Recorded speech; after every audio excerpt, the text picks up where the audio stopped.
Late in the 8th century, they burst from the frigid seas of the north to take the world by storm.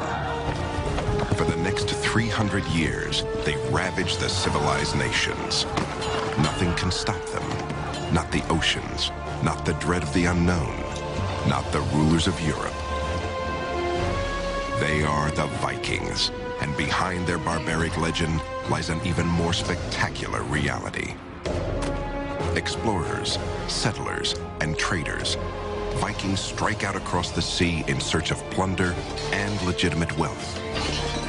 From the shores of North America to the markets of Baghdad, they fling open the borders to astonishing social, political, and economic change. And then they vanish.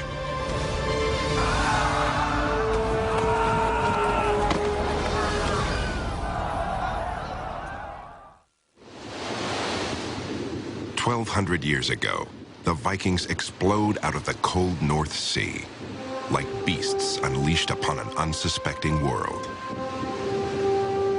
They come from a land of deep-water fjords, hardscrabble farms, and bitter clan rivalries. Today, it is called Scandinavia. They leave behind legends of their violence and courage, sagas of exploration and conquest, and something even more remarkable, buried beneath the earth of their Scandinavian homeland. The year is 1880. The place is Norway.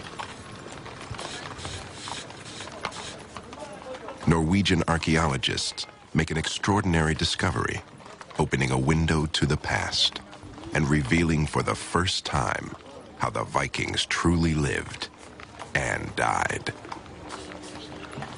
It was amazing. It transformed Vikings from a marauding culture of the North with supposedly horned helmets and swords descending on Europe into a people who had a civilization as complex and as artistic as any in Europe at the time. One object, unearthed at a number of burial sites across Scandinavia, reveals more about the Viking Norse people than any other find.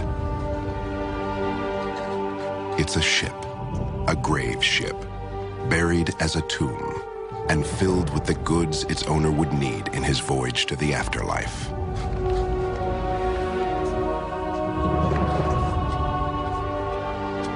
The only way to get from place to place was by boat, and they developed wonderful boats.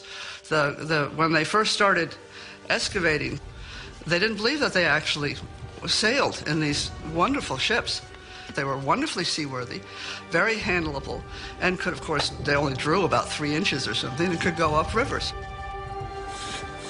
One of the wonderful things that the Vikings did oftentimes with their great personages was to bury them in their ships with all the implements, because they felt that they were then going, death brought a journey.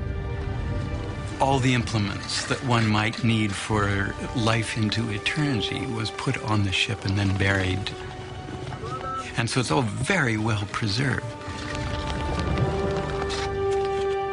Who were these mysterious barbarians with their elaborate burials? What drove them to become the bane of the Dark Ages? It is the late 700s in the uplands of Norway. We do have some indications of what life was like before the Vikings took to the sea and began their raids. They tend to be a sedentary, agriculturally oriented people who were pretty much organized around villages or clans of some sort, probably familiarly oriented, although we're not exactly sure about that. But they tended to have chiefs who ruled these little groups and sometimes had war in between them. But the Viking life was very much one of survival. The climate was colder than would have been in the rest of Europe. The weather could be brutal at times. It was probably difficult to stay alive, and that's an important point to make. At the dawn of the Viking Age, the family farm is the basic economic unit of Norse life. As farmers and herdsmen, they plant grains and vegetables during the short growing seasons. and they rely heavily on livestock. Peace in the Northland is coming to an end. The expanding Viking population is increasing the demand for fertile farmland. Tensions boil over. Inevitably, violence flares between the Viking clans as the stronger attack the weak. The raiders fall on the farmers with axes and swords. And brutal violence. A land feud erupts with utter lawlessness. Basically, a king was a man who had a big farm. And he had his bonders, his farmers, and his slaves. And whenever he felt like going and attacking somebody else, he just got all his guys together and went off and attacked them. The Vikings would run into the village, grab everything they could, take off again. It's not terribly sophisticated, but very effective. With land and wealth in short supply in the Northland, some Vikings set aside their differences and prepare to seek their fortunes elsewhere. The hands and tools that once shaped the crossbeams of barns are now put to another task. Along the shores of the northern inlets, something is taking shape, something that will change the lives of these people. A Viking longship.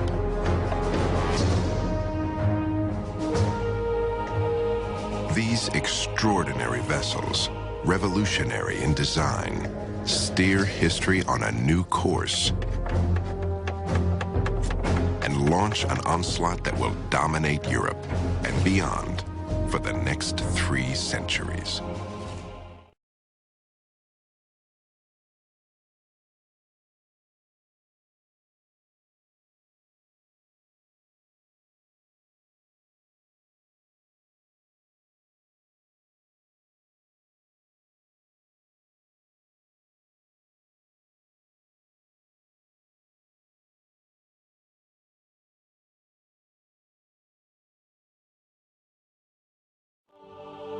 By the time of Harold's death in 1066, Viking influence had spread deep roots throughout world culture, trade, and history. And it sowed the seeds for the Viking downfall. Assimilation, their absorption into the lands they colonized, and the spreading unifying force of Christianity brought about their end as much as any single defeat in battle. Essentially, Europe's history changes. Russia is now Russia, land of the Vikings. The Rus were Vikings. Normandy is now land of the Normans. The Normans were Vikings. Ultimately, the Normans would conquer England. And so their legacy is extensive in the history of Europe. As warriors, as settlers, as explorers and traders, Vikings were agents of extraordinary social and political change, spurring global economic growth and the fortification of Europe, the development of national identities, advances in shipbuilding, navigation, and more.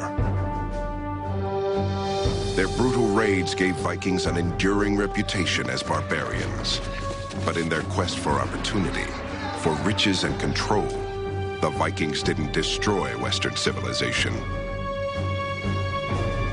They enriched it, perhaps for all time.